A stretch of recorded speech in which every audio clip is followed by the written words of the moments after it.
Magandang araw po sa inyong lahat. Ako po si Chloe May G. Manales at ang kwentong ibabahagi ko sa inyo ay ang Ibong Adarna. Noong unang panahon, sa malaking palasyo ay doon nakatira ang isang haring, si Haring Fernando, na may 3 mga anak. Si Don Pedro ang pinakapanganay, si Don John ang pangalawa, at si Don Juan naman ang pangatlo.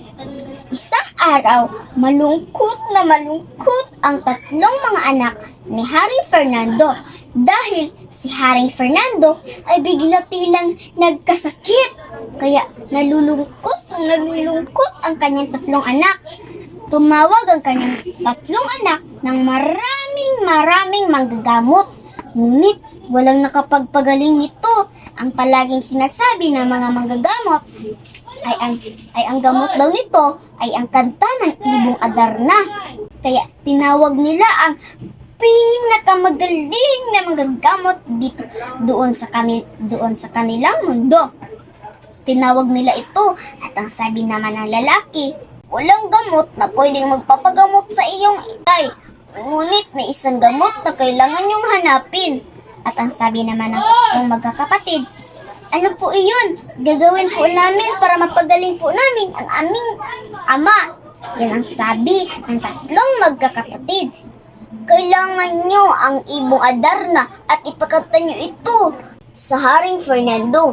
Yan ang sabi ng pinakamagaling na manggagamot doon sa kanilang lugar.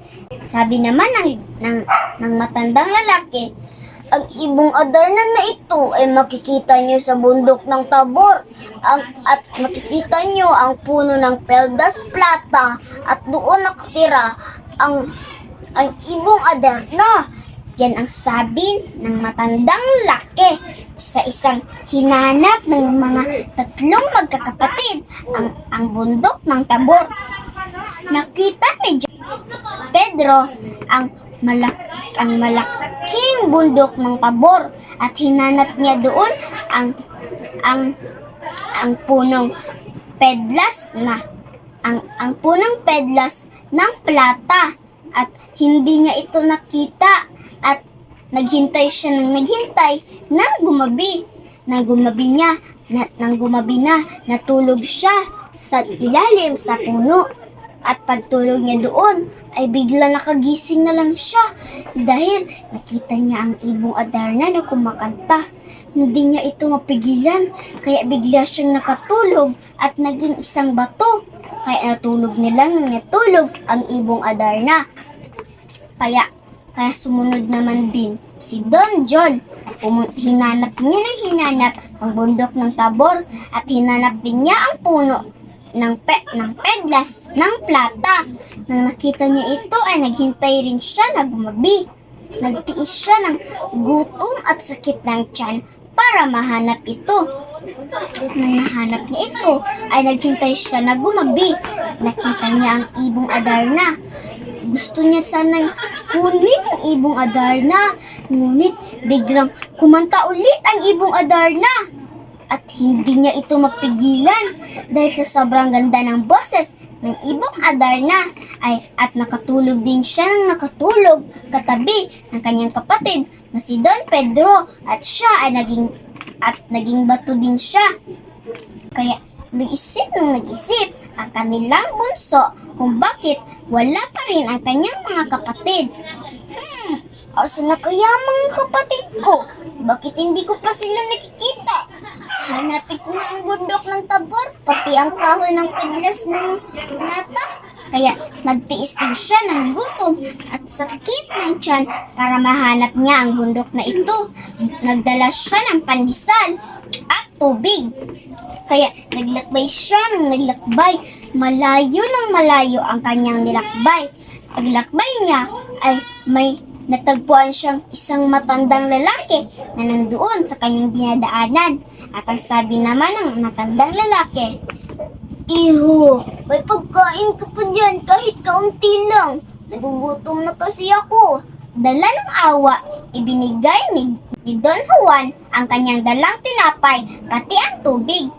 at pagkain nito ng matandang lalaki, tila nagbago ang anyo nito. Ito ay naging isang mayamang lalaki. Kaya bigla nagulat na lang si Don Juan. Teka lang, hindi ikaw ang binigyan ko ng pagkain. Isa kang impakto. Yan ang sabi ni Don Juan. At ang sabi naman ng matandang lalaki, Iho, huwag kang matakot. Ako ang taong binigyan mo ng pandesal. Dahil sa bait mo, ay ganti pala kung ibibigay sa iyo. At tuwang-tuwa naman si Don Juan. At ang sabi ng matandang lalaki na ang bundok daw ng Tabor ay malapit na daw sa kanya. Ang makakapaglaban daw sa ibong Adarna para hindi siya maging bato ay isang bote, kutsilyo, at istro. Kaya ibinigay ito ng matandang lalaki kay Don Juan. Masayang-masaya si Don Juan at sabi niya, aalis na po ako. Salamat po sa tulong ninyo sa akin. Nagpaalam na siya sa matandang lalaki at naglakbay siya ng naglakbay. Kaunti nga lang ang nilakbay niya dahil nasa bundok na siya ng bundok ng Tabor. Hinanap niya ng hinanap ang kahoy ng pedlas ng plata. Nang nakita niya ito, ay naghintay siya ng gumabi. Natulog muna siya doon bago gumabi. Paggabi ay nakagising siya. Nakita niya ang ibong Adarna na lumalapit doon sa kahoy at kumakanta ito. Yan ang kanta ng ibong Adarna. Pinigilan ito ng pinigilan ni Don Juan. Dala ang kanyang kutsilyo. Pinuputol-putol niya ang magandang boses ng ibong Adarna. Kaya umilag din siya ng umilag dito. Makatulog na ang ibong Adarna ay nakita niya ang kanyang mga dalawang kapatid. Umiiyak siya nito. Pag-iyak na ay natuluan ng kanyang dalawang mata, ng dalawang luha, ang kanyang mga kapatid.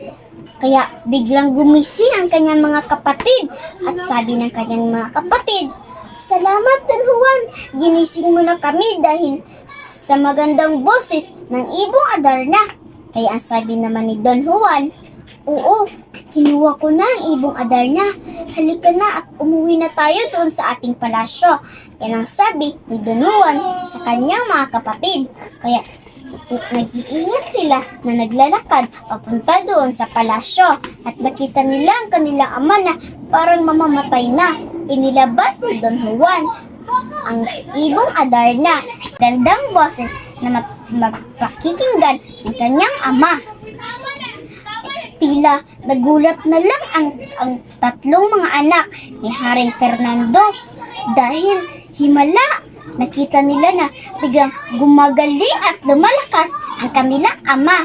Masaya at tatlong magkakapatid. Kaya pinatakas na ni Don Juan ang ibon na kinuha niya at bumalik ito sa bundok ng Tabor. Masaya na nagdiriwang ang lahat dahil wala ng sakit si Haring Fernando. Ang wakas.